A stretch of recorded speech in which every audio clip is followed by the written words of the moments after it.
तिच्या आईला काहीतरी माती खाल्ली मी शिव्या किंवा टाळ्या ऑन दी स्पॉट आहे. लाडू बिडू करून तुम्ही खा, तुम्ही दवरे बिवरे करता, तुम्ही पाहिजे आम्हाला, तुमची गरज आहे वगैरे. तर मी कोण आहे, मला कोणी का बघेल. काही काही कलाकार निघून जातात. मी जसं मगाशी म्हटलं की आपण गेल्या नाटकासाठी भेटलो होतो आणि मला वाटतं पुरुषला भेटलो होतो आपण. आणि मला ना ही गोष्ट तुमच्याकडून ऐकायला जास्त आवडेल की एक अशी कोणती गोष्ट आहे की जी तुम्हाला रंगभूमीशी अशी बांधून ठेवते. सगळ्यात मजा येते ना, रंगभूमीवर स्वतःला सतत सुधारवण्याची प्रक्रिया चालू असते. म्हणजे मी 2-4 रिटेक्स देऊन एक सुंदर शॉट दिला एखादा सिनेमामध्ये किंवा मालिकेमध्ये, आणि मग तो जेव्हा चित्रपट मी बघतो तेव्हा मला वाटतं अजून काहीतरी करता आलं असतं. सर ह्या वयात इतका अनुभव घेतल्यावरती तुम्हाला हे असं वाटतं? मला माझं काम कुठलंच पडद्यावरचं बघायला फार आवडत नाही. तिच्या आईला काहीतरी माती खाल्ली मी, हे अजून चांगलं करता आलं असतं. ते जे करता येणार नाही तिथे मला माहिती आहे, इथे करता येतं. इथे आज संपलं नाटक की आमच्या तिघांमध्ये एक लगेच काहीतरी होतच की आज शरद दादा ते छान केलं, की तू आज तो सीन मस्त केलास. तिथे काहीतरी गडबड झाली काय ग, हो रे मला नेमकं ते त्यांनी त्या दिवशी पाणी आणून दिलं नाही, मग त्यामुळे ते जरा वाक्य माझं आज गेलं ते ओके उद्या करूया. हे जे आहे ना, इतकी गंमत आहे की उद्या ती सुधारण्यासाठी संधी आहे. ती संधी चित्रपट कॅमेरासमोर नाही.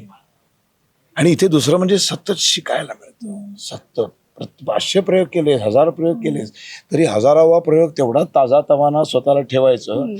तीच वाक्य, तेच कपडे, तसंच उठायचे बसायचे, सगळं तेच करायचे, पण प्रेक्षक रोज नवीन आहेत. त्यामुळं स्वतःला सदैव ताजं तवानं ठेवून ते नव्याने करणं, ह्याची जी गंमत आहे, त्यामुळं मजा येते करायला. झिंग म्हणजे खूप जणांकडून ऐकतं की नाटकाची झिंग, तर मला नेहमी प्रश्न पडतो काय असेल ती झिंग. प्रेक्षक समोर आहेत ना, तिथल्या तिथं आहे. शिव्या किंवा टाळ्या ऑन दी स्पॉट आहेत. आणि आणखीन एक इंटरेस्टिंग गोष्ट म्हणजे नाटक संपल्यानंतर प्रेक्षक येऊन भेटतात, ते तर प्रतिक्रिया देतात, लगेचच्या लगेच येतात, लगेच आज गर्दी जमते, लगेच ते इतकं प्रेम करतात. काय काय आम्हाला भेट वस्तू देतात, काय काय मला तर किती लोक तो घरातनं ताई अक्का असे लाडू बिडू करून तुम्ही खा, तुम्ही दवरे बिवरे करता, तुम्ही पाहिजे आम्हाला, तुमची गरज आहे वगैरे सांगतात. मग त्या ठिकाणी मालिका मधलं कुठलं तरी काम आवडलं असेल, सिनेमातलं आवडलेलं काम, एखादं माझ्या युट्यूबवरचं व्याख्यान आवडलं असेल, ते पण तिथे येऊन सांगतात. त्यामुळे आपल्यापर्यंत प्रेक्षक पोचतात. आपण प्रेक्षकांशी संवाद साधू शकतो, भेटू शकतो. आणि मी भेटतोच, म्हणजे मी असं एकदाही होत नाही की मी प्रयोग झाला निघून गेलो. कधी अगदीच माझं इमर्जन्सी काय असली तर, नाहीतर मी आरामात थांबतो. मी सगळ्या प्रेक्षकांना भेटतो, अगदी मनसोक्त फोटो काढा म्हणतो. कंटाळा आलेला असतो. 9:30चा प्रयोग रात्री 1:30ला संपल्यानंतर 1:30 ते 2:30 हे चालतं, पण प्रेक्षक त्याही वेळेला येतात. कोण आहे ते नसतील, मायबाप रसिक म्हणतो आपण त्यांना, ते नसतील तर संपलं, मला कोण कुत्र विचारणार आहे. शरद पोंक्षे खाली अभिनेता आलं की व्हॅल्यू आली, ते अभिनेता काढून टाकलं माझी आयडेंटिटी. तर मी कोण आहे, मला कोणी का बघेल.